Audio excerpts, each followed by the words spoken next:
श्रीराम समर्थ. गोपाल कृष्ण भगवान की जय. सत्पुरुषांची दृष्टी आणि सामान्य माणसांची दृष्टी याच्यामध्ये फरक असतो. सामान्य माणसांना स्थूल देह दिसतो. तो पुरुष आहे का स्त्री आहे, तो चांगला आहे का वाईट आहे, तो आपला आहे का परका आहे, तो आवडता आहे का नावडता आहे, तो गरीब आहे का श्रीमंत आहे, तो सज्जन आहे का दुर्जन आहे, अशा गोष्टी सर्वसामान्यांना दिसतात. परंतु जे सत्पुरुष असतात, जे सद्गुरू असतात, त्यांना व्यक्तीचा बाह्य देह कुठला आहे याच्याशी काही घेणं देणं नसतं. ते या स्थूल देहाकडे पाहतच नाहीत, तर या स्थूल देहाच्या आत असणारा सूक्ष्म परमात्माच ते पाहतात. आणि म्हणून शंकराचार्यांच्या एका प्रसंगामध्ये असं एक वर्णन केलेलं आहे. एकदा शंकराचार्य आणि त्यांचे काही शिष्य काशीमध्ये गावातून फिरत असताना, आता काशीमध्ये गावातल्या गल्ल्या अतिशय अरुंद आहेत, त्यामुळं एक दोन माणसं जर जायला लागली तर समोरून येणाऱ्या माणसांना जायला जागा नसते. इतके अरुंद गल्लीबोळ काशीमध्ये आहेत. आता शंकराचार्य ज्या बोळातून किंवा ज्या गल्लीतून जात होते, नेमकं त्याच बोळातून त्याच गल्लीतून समोरून एक चांडाळ असणारा माणूस आला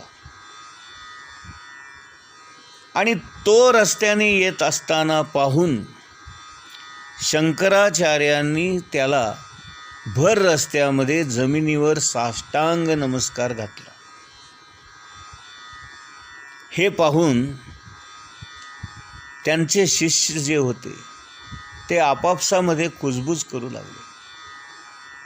ते एकमेकांशी बोलू लागले. ते म्हणाले, हा चांडाळ असणारा, अतिशय अधम पापी असणारा, वाईट प्रवृत्तीचा माणूस, आणि हा आपल्या समोरून येत असताना याला टाळायचं किंवा कुठेतरी आडोशाला उभं राहून याच्यापासून आपली सुटका करून घ्यायची, असं न करता स्वामीजींनी त्याला साष्टांग नमस्कार घातला. हे कसं काय? अशी त्या शिष्यांची कुजबूज चालू असलेली शंकराचार्यांनी पाहिली आणि ते लगेच म्हणाले, अरे बाबांनो, तुम्ही सगळं या देहाकडे पाहता आहात. हा चांडाळ आहे या गोष्टीकडे तुम्ही पाहता आहात, परंतु मी त्याचा देह किंवा त्याची वृत्ती या गोष्टी न पाहता त्याच्या आतमध्ये असणारं आत्मतत्व पाहतो. आणि त्याच्या आत असणारं आत्मतत्व आणि माझ्या आतमध्ये असणारं तत्व हे दोन्ही एकच असल्यामुळे मला काहीही त्याच्यामध्ये भेद आढळला नाही आणि मीच तो आहे असं समजून, मीच मला नमस्कार केला असं समजून मी त्याला साष्टांग दंडवत घातलेला आहे, असा खुलासा शंकराचार्यांनी केला. आणि चांडाळ असो किंवा अति पवित्र असणारा प्राणी गाय असो, किंवा अति ज्याला आपण काहीच किंमत देत नाही असा कुत्रा असो, किंवा एखादा हीन कुळामध्ये जन्मलेला असो, म्हणजे व्यक्ती कोण आहे, किंवा तो प्राणी आहे का पशु आहे का पक्षी आहे, किंवा तो पापी आहे का पुण्यवान आहे, चांगला आहे का वाईट आहे, पुरुष आहे का स्त्री आहे, या कुठल्याच गोष्टीला महत्त्व नसून या प्रत्येक गोष्टीमध्ये सूक्ष्मत्वाने जे सर्वत्र पसरलेलं असतं ते आत्मतत्व महत्त्वाचं असतं. आणि ज्याला आपण या योगाच्या भाषेमध्ये किंवा या अध्यात्म क्षेत्रामध्ये सूक्ष्म देह म्हणून ओळखतो. म्हणून माणसाच्या देहामध्ये सुद्धा 3 प्रकार असतात. एक स्थूल देह, एक सूक्ष्म देह आणि एक अतिसूक्ष्म देह. आता हे अतिसूक्ष्म देह म्हणजे आत्मतत्व. सत्पुरुषांना त्याचं कर्म दिसतं, त्याची साधना दिसते, त्याचा उद्देश दिसतो, त्याचा हेतू दिसतो.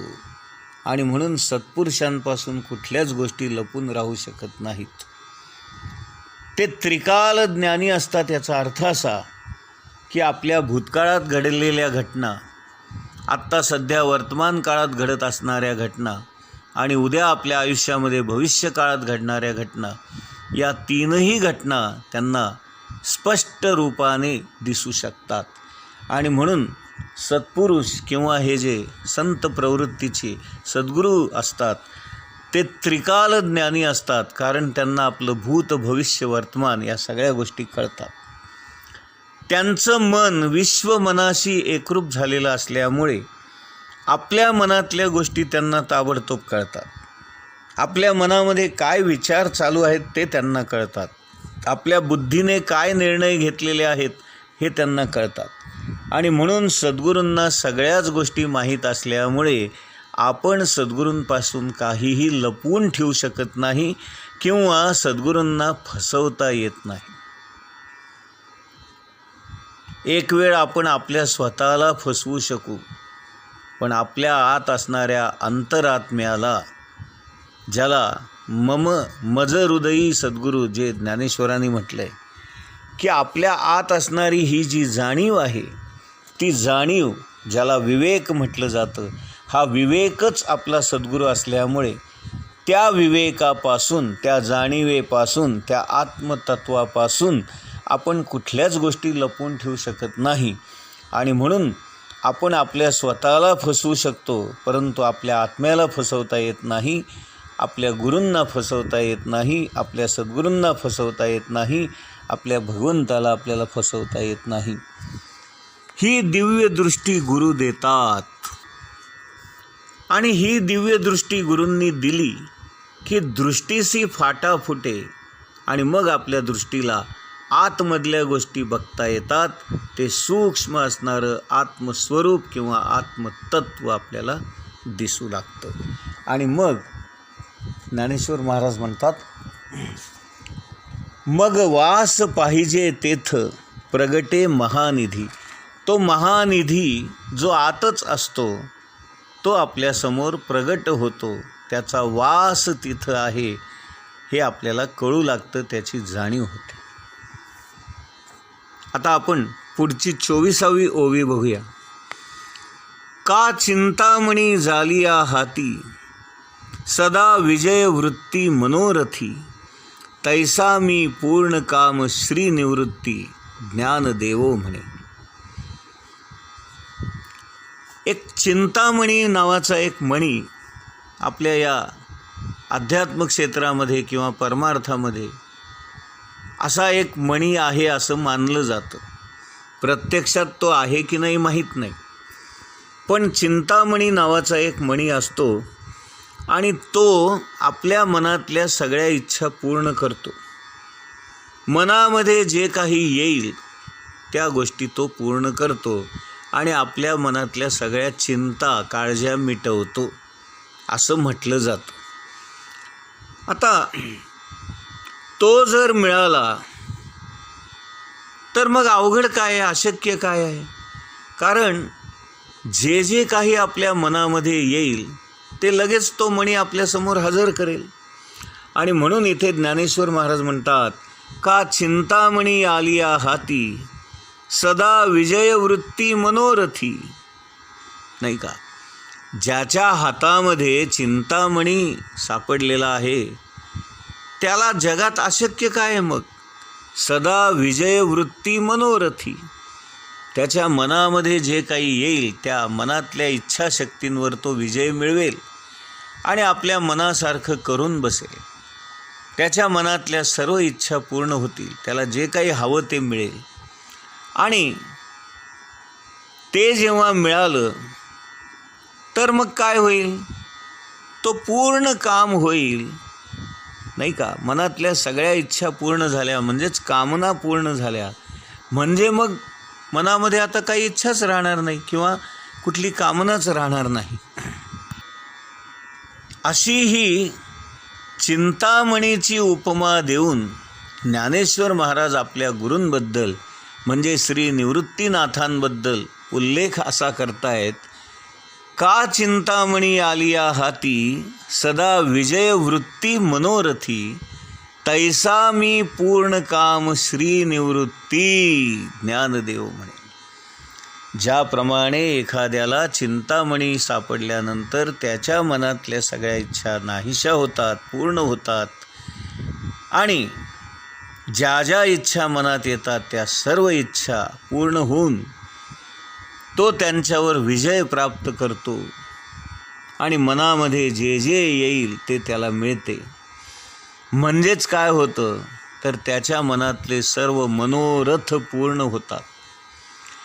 तसं ज्ञानेश्वर महाराज म्हणतात की या माझ्या गुरूंच्या कृपेमुळे, या श्री निवृत्तीनाथांच्या कृपेमुळे माझ्या मनातले सर्व मनोरथ पूर्ण झालेले आहेत, माझ्या मनातल्या सर्व कामना पूर्ण झालेल्या आहेत आणि म्हणून मी आता पूर्ण काम झालेलो आहे. तर आता यातलं मर्म समजून घ्या. तैसा मी पूर्ण काम श्री निवृत्ती ज्ञानदेवो म्हणे, हे जे आहे. आता तुम्ही जरा बारकाईने विचार करा. ज्ञानेश्वर महाराजांसारखा थोर आत्मज्ञानी, विचारवंत, अध्यात्मातला मुरलेला, मुरब्बी असा माणूस मनामध्ये काय इच्छा करणार? एक तर त्यांचं लग्न झालेलं नाही आहे, त्यांच्या मागे संसार नाही आहे, त्यांच्या मागे मुलं बाळं नाही आहेत, त्यांच्यावर कुठल्या जबाबदाऱ्या नाही आहेत. मग असं असणारा माणूस मनामध्ये विचार आणून आणून, मनामध्ये इच्छा करून करून काय करणार, नाही का. म्हणजे भगवंताची प्राप्ती व्हावी किंवा मला आत्मज्ञान प्राप्त व्हावं किंवा मला भगवंताची भेट व्हावी किंवा मला ते आत्मतत्व कळावं, हीच त्यांची इच्छा असणार. आणि ही इच्छा करण्याची गरजच काय, कारण समोर ते सर्व पूर्ण करणारे अत्यंत सामर्थ्यवान, अत्यंत अधिकार संपन्न असे त्यांचे मोठे बंधू निवृत्तीनाथ, हेच त्यांचे गुरु सद्गुरू समोरच बसलेले आहेत. आणि मग असं असताना त्यांनी इच्छा तरी का करावी? कारण काहीच न मागता जर त्यांच्या सद्गुरूंनी त्यांना आत्मज्ञान प्राप्त करून दिलं असेल, भगवंताची भेट घडवून आणलेली असेल आणि ते आत्मज्ञानी संत म्हणूनच जगापुढे वावरत असतील, तर आता भगवंत प्राप्तीची तरी इच्छा कुठून असणार त्यांच्या मनामध्ये? आणि म्हणून माझे गुरु इतके काही सामर्थ्यवान आहेत, इतके काही ज्ञान संपन्न आहेत, इतके काही आत्मानुभवी आहेत की त्यांच्या कृपेने मला काहीही न मागताच सगळ्या गोष्टी प्राप्त झालेल्या आहेत, अगदी आत्मज्ञानासकट सगळ्या. मग चिंतामणीचं काय महत्त्व त्यांना? आणि म्हणून तुकाराम महाराज म्हणतायत ना, येतील अंतरी शिष्टांचे अनुभव. संतांना आलेले अनुभव हे भगवंता तुझ्या कृपेने आता मला येऊ देत आणि म्हणून मी तुझ्याकडे आलेलो आहे.